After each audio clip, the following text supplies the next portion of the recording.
Hello, I'm Denzel Washington and welcome to the first ever episode of Was It Actually Good? A series where I take a look at a wide variety of video games that all have a reputation and see if they've gained it through rose-tinted glasses or if they were actually pretty good and deserve all their praise.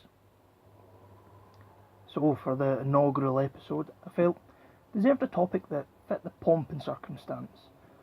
And after a lot of back and forth over what to pick, I finally came to a decision.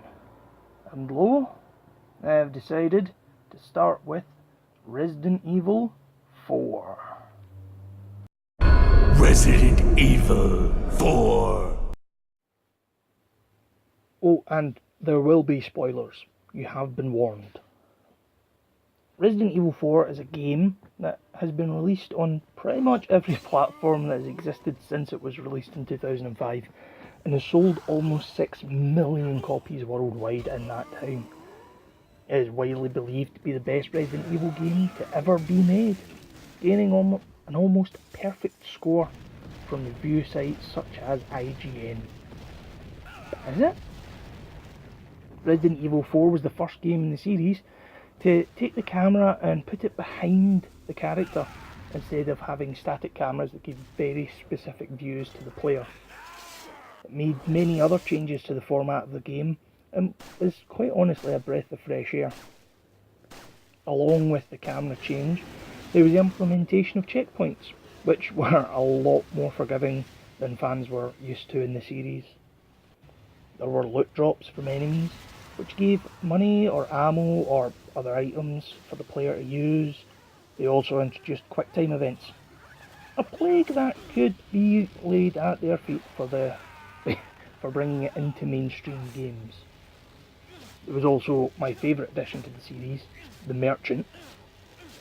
Players could buy new weapons, they could be upgraded, as well as the other items such as item caches that increased the amount of items that could be carried by the player at any one time. Now that we've looked at some of the big changes to the series, let's delve into whether it was actually good. Well, let's start with my opinion, which I'm going to be upfront about. I like the game, I do, at least kind of still. It isn't a Resident Evil game. By any stretch of the imagination, it just isn't. It's got one of the main franchise characters in it, but it's still not actually one of the main games. It's pretty much all it's got in common with the rest of the series is Leon. That in and of itself isn't really a bad thing, necessarily, but the game's got really nothing to do with the series. So how does it tie in? What makes it part of Resident Evil? The enemies aren't even zombies. They're infected with parasites instead of a virus, but still not zombies. They are smarter, they could be programmed to do more things, but they're still not, what you should really expect from a Resident Evil game. Now, I get this might just sound like a fanboy crying over changes to his favourite franchise, but there is actually a lot more to my thinking than just that. The game also introduced a system that analysed how the player was doing throughout the game and adjusted the difficulty accordingly. So, on top of your main three choices of easy, normal and professional, it changed the difficulty within that. So if the game was really easy to start with, it will get progressively harder as you go on. And to be honest though, instead of forcing players to get good, they just dumbed it down. And players didn't have to really show too much skill, they just needed to be decent enough at the game on even the hardest difficulty. And it would just kind of push you through by dumbing it down for you.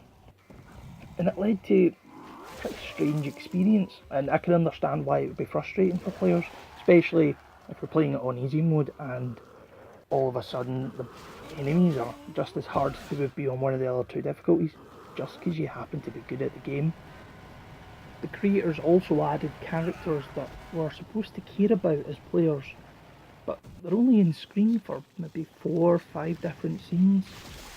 Of course referring to Lewis, Krauser and Sadler. Now Lewis, he's a former cop slash scientist that helps Leon out after Leon initially saves him, kind of, and then saves him again from the Los Luminados. He's a cool guy, he kind of reminds you of Johnny Depp and Once Upon a Time in Mexico, but it's not really much to him. He's cool, and that's about it, and it's nice that he helps you out a couple of times, but spoiler alert, he dies.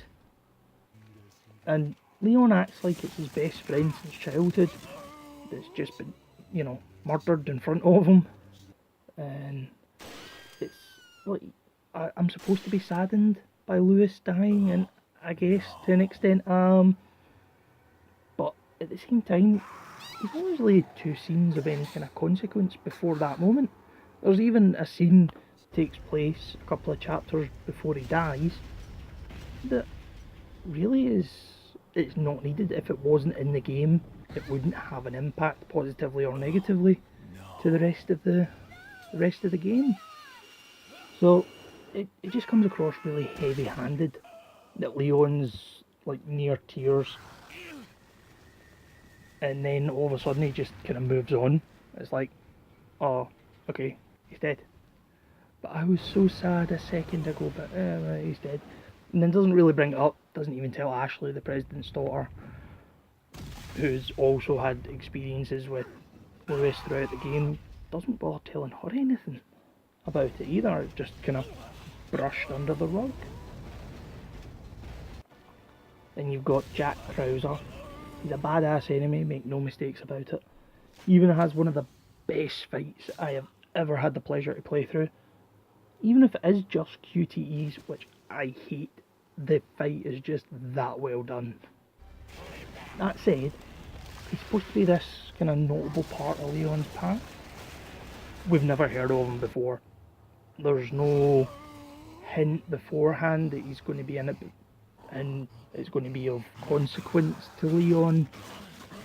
It's just a strange addition to the game, really. I mean, he's a good bad guy. You get some cool scenes, but there's supposed to be a connection between him and Leon that makes the fight much more like a grudge match thing that just doesn't really come off well, because we don't know who Krauser is. We only have him and Leon's word that they were kind of friends and knew each other.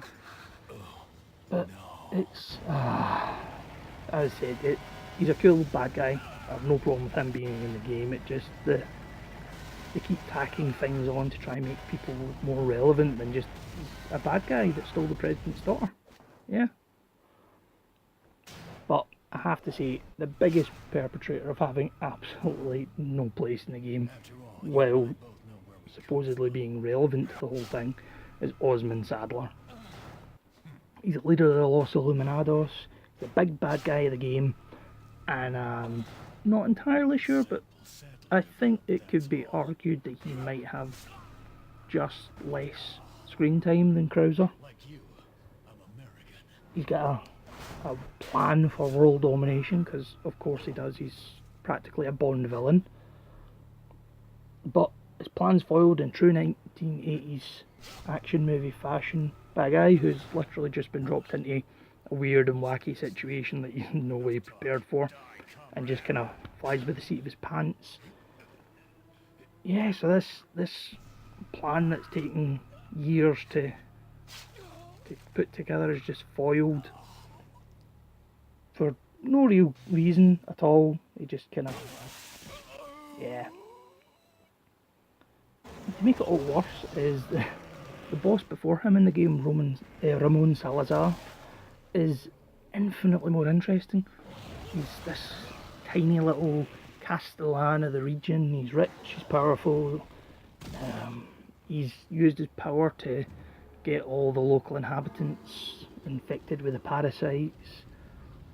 You know, he's just a better character. I mean, he even has more interaction with Leon. There's lots of back and forth and kind of Metal Gear styled campy interactions over the communicator that Leon has.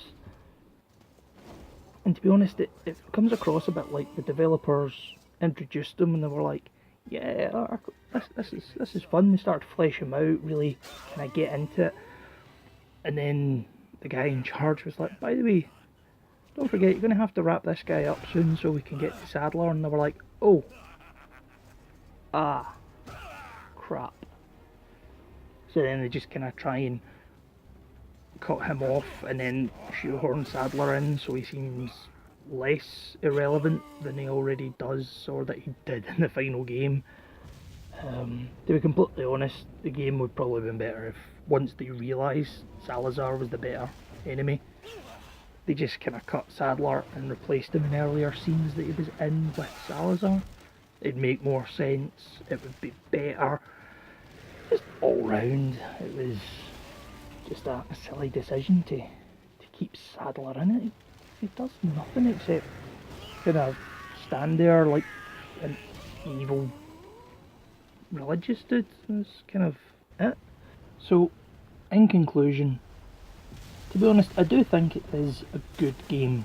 There's lots in it for people to enjoy. It's a lot of senseless fun, really, but it's not the show-stopping masterpiece that everyone would like to believe, and it certainly is not the best Resident Evil game.